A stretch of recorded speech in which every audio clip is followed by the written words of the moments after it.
여러분 안녕하십니까? 2019년 12월 19일 목요일 신문사설 비평을 시작하겠습니다.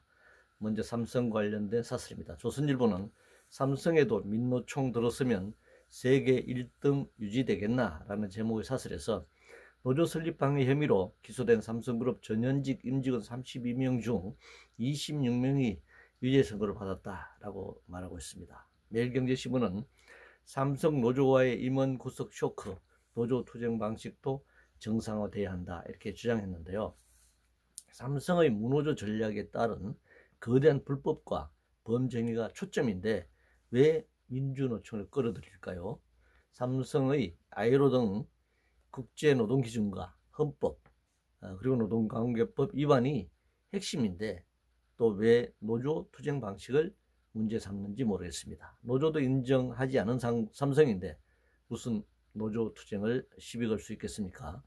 강남역 철탑 위에는 삼성에서 노조를 만들려다 해고당한 지 24년째 정년이 지난 노동자가 200일째 고공농성을 하고 있습니다. 지금은 삼성의 불법 행위를 반성하며 사과하고 책임자 처벌과 피해자에 대한 원상 회복을 말할 때입니다. 민주노총이나 노조투쟁에 딴지를 걸 일이 아닙니다. 삼성이 노조가 없어서 한국에서 1등 기업이 됐나요? 그럼 세계 1등하는 기업들의 노조가 있는 것은 어떻게 얘기할 수 있겠습니까? 기업이 1등하는 것과 노조를 인정하는 것은 별개의 문제라고 생각합니다. 선거 공작 관련해서 조선일보는 이번엔 VIP가 출마 요청 메모 문 대통령 문제다. 문화일보는 청와대의 총영사 미끼 후보 매수 공작 국가문란 사태다 라면서 선거 공작에 대해 비판하고 있습니다. 우리나라는 현행법상 공무원의 선거 개입이 금지되어 있죠. 공무원의 선거 개입은 선거와 정치 중립 위반이라고 할 수 있습니다. 검찰이 수사를 하고 미진하면 특검을 해야 할 내용인 것은 사실입니다. 그러나 정치인인 대통령이 선거란 정치행위를 금지하는 것이 과연 옳은가 하는 점도 생각해 볼 필요가 있을 것 같습니다. 다른 나라처럼 현직 대통령이 선거운동을 하거나 지지행위를 허용해야 하는 것이 아닐까요? 실제는 다 하고 있는데 외형적으로만 못하게 막아놓은 겁니다. 일반 공무원이 업무와 관련해 정치 중립을 지키는 것은 당연한 일입니다. 그러나 공무원 개인의 정치 활동까지 제약하는 것은 굉장히 불합리하다 이렇게 생각합니다. 선거법 관련해서 조선일보는 국민은 알 수도 없는 야바위 협잡선거법 강행 통과 눈앞이라면서 비판하고 있는데요. 소수 정당이 비례대표 몇 명 늘리는 것, 여야 정당이 기득권 유지 골몰하는 것, 그게 무슨 선거법 개정이라고 할 수도 없습니다. 선거법 개정과 관련해서는 정치제도 개혁의 방향에서 전면적인 개정이 필요하다 이렇게 생각합니다. 부동산 관련해서 중앙일보는 자유시장 경제에 파괴하는 위헌적 부동산 정책이라는 제목의 사설에서 초법적 16 대책 뒤 헌법 소원 제기되었다. 집값 안정 내세워 재산권 침해 없어야 한다 이렇게 주장하고 있는데요. 부동산을 자유시장 경제를 해석하는 것 자체가 위헌입니다. 우리나라 헌법은 민주공화국 헌법으로서 사적 소유를 인정하지만 공공의 목적으로 이것을 제한할 수 있는 것이 헌법 정신이다 이렇게 얘기할 수 있습니다. 호르무즈 파병 관련해서 중앙일보는 호르무즈 파병 두루 살핀 뒤 신중히 결정하라 라는 제목의 사설에서 이라크 파병 때 실수 되풀이 말해야 한다. 장병 안전 이란과 관계도 유념할 필요가 있다 이렇게 주장했는데요. 이 사설 논리대로라면 파병하면 안 된다 이렇게 결론 지어야 합니다. 호르무즈 파병이 아니라 미제국주의 중동 침략 전쟁의 용병일 뿐입니다. 한반도 비핵화 관련해서 동아일보는 미 군사 옵션 경고, 비건 전격 방중, 북 도박에 요동치는 한반도라고 설명하고 있는데요.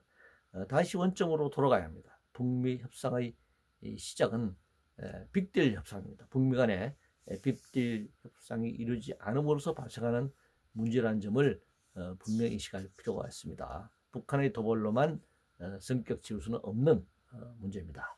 사학 관련해서 동아일보는 적폐로 몰며 자율성 뺐는데 사학혁신 가능하겠나 해서 교육부가 어제 사립학교 설립자와 그의 친족은 학교 법인 개방기사로 선임할 수 없고 학교 법인 임원 간 친족 관계를 공시하도록 해야 한다라고 한 부분을 지적하고 있고요. 문화일보는 교육부는 사학 자율 전방위 침해할 입법 단념하라에서 전국 고등학교의 40.2%, 대학의 86.5%가 사학이다 이렇게 말하고 있습니다. 적폐로 모는 것이 아니라 사학 자체가 지금 한국 사회에서는 적폐입니다. 정부 지원 없이 운영되어 온 그런 학교가 무슨 사학이라고 할 수 있습니까? 당연히 국공립화해야 한다고 생각합니다. 복지 관련해서 동아일보는 불마비시킨 연금 파업, 널린 복지 줄이기 이렇게 힘들다라고 말하고 있는데요. 프랑스 복지와 우리나라 복지는 비교조차 할 수 없습니다. 자신이 받던 임금의 40% 수준을 받는 것이 우리나라 국민연금인데 퇴직 전 임금과 거의 같은 수준의 연금을 받는 것이 프랑스 연금 제도입니다. 이런 프랑스 연금 제도와 한국 연금 제도를 비교할 수는 없는 일이죠. 노무현 정부 당시 자기가 받던 임금의 한 60% 수준으로 연금 지급 계획이 세워져 있었는데 이것을 40% 정도로 깎았죠. 별 조항이 없었습니다. 우리나라 노동자들이 연금의 중요성을 당시에 크게 인식하지 못해 투쟁하지 않았을 뿐입니다. 규제 관련해서 한국경제신문은 정부는 기업들이 AI 국가 전략에 반신반의하는 이유 아는가? 라는 제목을 사설해서 선호용 후 규제 AI 넘어 모든 분야로 확대 적용하고 R&D, 인력, 데이터 정책도 틀을 깨는 의지를 보여줘야 한다 주장했습니다. 매일경제신문은 AI 국가 전략 관건은 빅데이터 활용도 제고다 이렇게 주장했네요. 정부에 규제하지 말라는 것은 정부가 필요 없거나 무정부를 원하는 것 같습니다. 정부가 규제하지 않는다면 왜 정부가 국가 전략을 세우겠습니까? 그냥 기업 전략만 있으면 되는 것이죠. 국민연금 관련 한국경제신문은 경영 불확실성 키우는 국민연금의 깜깜이 지침 강에 멈춰야 한다 라는 제목의 사설에서 초법적 경영 간섭이다 이렇게 주장했네요. 주주자본주의 사회에서 주주가 경영에 개입하면 안 된다라는 주장 자체가 어불성설입니다. 국민연금이 재벌총수보다 많은 지분을 가진 경우에도 경영권을 행사하지 말라. 어느 도단이죠. 노동유연화 관련 한국경제신문은 생산인구 감소 가속화, 경직된 노동규제 프로 대처해야 한다라고 주장했습니다. 노동인구가 감소할수록 노동을 존중해야지. 왜 노동유연화를 통해서 고용불안과 저임금으로 몰아가려 하는지 묻고 싶습니다. 조세 관련해서 매일경제신문은 미국은 법인세 줄여 투자 살리는데 거꾸로 가는 한국이다 이렇게 얘기하고 있는데요.